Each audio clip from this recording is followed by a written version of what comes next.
Judge a person not by what they accomplish, but what they had to overcome for their accomplishment.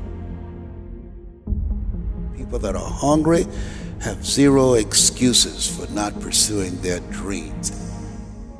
And they come back again and again and again. They operate like Willie Jolly, who said that a setback is a setup for a comeback. I've got a saying, if life knocks you down, try and land on your back, because if you can look up, you can get up. You can get up. You can get up. Get up. I'm training people to get into their greatness, to begin to develop the courage to pursue dreams beyond their comfort zones. Because in order to do something you've never done, you've got to become someone you've never been. When you're pursuing your greatness, you don't know what your limits are, so you act like you don't have any. There's never a shortage of opportunities. It's just a shortage of thinking. Because some things are taught and some things are caught. When I was in the 5th grade, they put me back from the 5th grade into the 4th grade. I failed again in the 8th grade. I have no college training. So being identified and labeled as DT, the dumb twin, it gave me a lot of things to overcome. And so there was no one to dispute what was said about me, and I bought it. Even if you are told a lie, faith comes by hearing and hearing and hearing. You hear it often enough, it becomes your reality. Perception, not challenge, becomes real for you. Someone's opinion of you does not have to become your reality. So if you can track failure, you can also track success. You have greatness in you.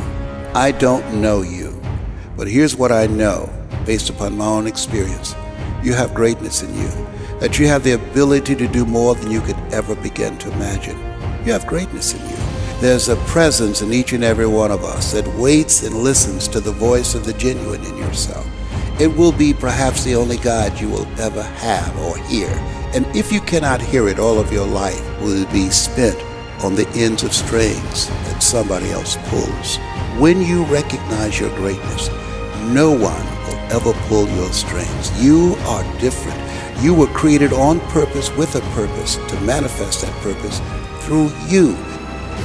You will never exercise authority and dominion over your life until you exercise authority and dominion over what you are not. Most people go through life living the lie that has been told about them. There's something in you that's greater than your circumstances. There's something in you that's greater than the adversities that you're facing. In life, you're either in a problem, just left one, or headed toward one. You have greatness in you.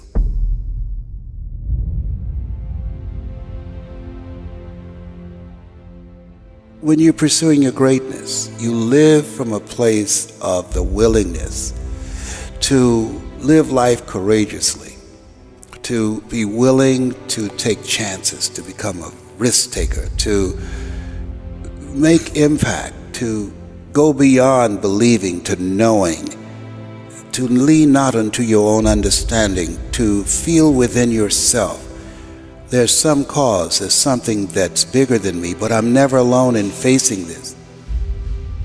There's a presence that will never leave me nor forsake me, and that when you step into that place, more of thee, less of me, that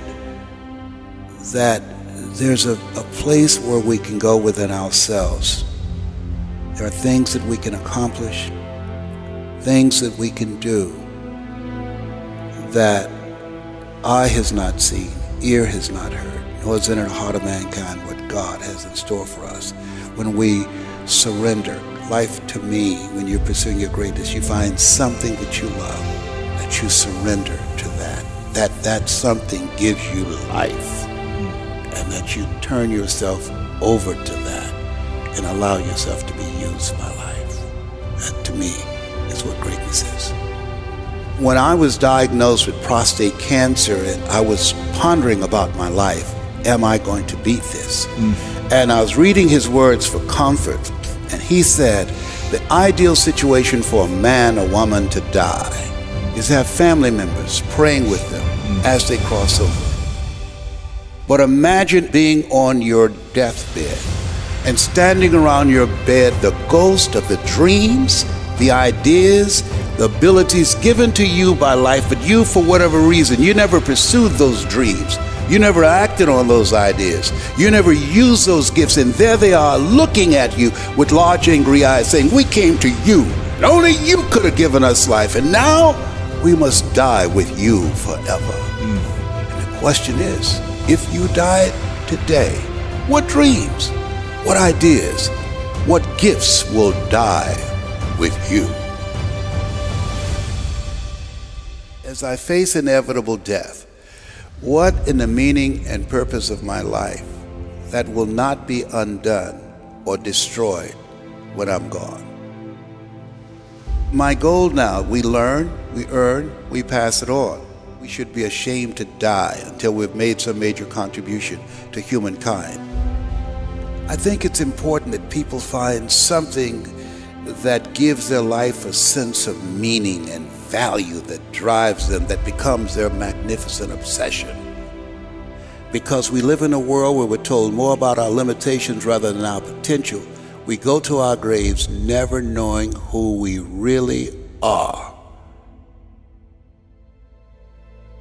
How do we develop a sense of belief? What I'm hearing you say is belief is one of the most important things we can have in ourselves. It is major. It's an ongoing process. I encourage people to read at a minimum of 30 to 40 pages of something positive every day to program your mind, and all of us can do that. We can go to the library and check out books. When I think about Og Mandino, who wrote The Greatest Salesman in the World, he was on the verge of committing suicide, went to the library, read the book Think and Grow Rich, and his life turned around. Your mindset, your diet, and positive relationships, giving yourself a healing, nurturing environment strengthens your immune system and allows you to stay here longer and do your great work. So you have to program yourself or your mind will be programmed. In order to do something you've never done, you've got to become someone you've never been. You've got to become a risk taker. This God said, if you're not willing to risk, you can't grow. And if you can't grow, you can't become your best. And if you can't become your best, you can't be happy. And if you can't be happy, then what else is there? When you find something that you love, you will study it. Something that you love that becomes not just confident, but you will become competent on that. I pour myself into it. I lose myself into it because it's not about me, it's about the audience. Ask for help, not because you're weak, but because you want to remain strong, and don't stop until you get it. I tell people, you're going to face tough times, but I affirm no matter how bad it is or how bad it gets, I'm going to make it. You don't get in life what you want, you get in life what you are. Develop your communication skills, because once you open your mouth, you tell the world who you are. He said, live a life of contribution. Decide that you are going to live your life in such a way, as Horseman said, you should be ashamed to die until you made some major contribution to humankind. And I want to find other people who have that kind of magnificent obsession, who have that kind of conviction about their lives, who want to make that kind of mark of their lives. Can I, with the time that I have left, amplify and train and multiply voices of hope and create a better world? We'll have enough time to do that. And we all have an expiration date. So live your life from a place of love.